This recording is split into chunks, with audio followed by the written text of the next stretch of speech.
Gələcəyimizi fiziki və mənəvi cəhətdən sağlam görmək üçün onları qorumalıyıq.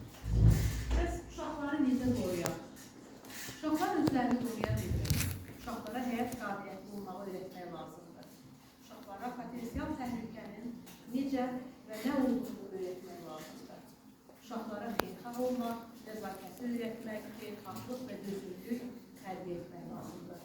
Ən əsası uşaqların konstitusiya hüquqlarının pozulmasından qorumaq lazımdır. Uşaqların beynəlxalq müdafiə günü necə yarandı? 20-ci əsrlərdə uşaqlar müdafiəsiz olmuşlar. Valideynlər uşaqlar haqqında hər bir qərarı verə bilirlərdir.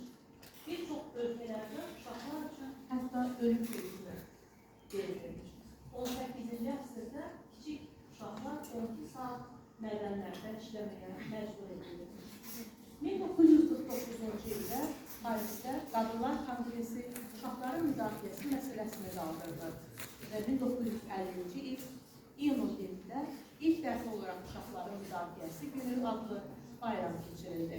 Bir neçə 10 illər ərzində bu bayram bütün dünyada qəbul edilmiş ən yaxşı bir ənənədir. Bəs bayramın məqsədi nədir? Bayramın məqsədi uşaqların mövcud problemlərini həll etməkdir. Afrika və Asiyada aclıq, xəstəlik, uşaqların Afrika suyunu, uzaq şəhərlərdə dəyərləndirir.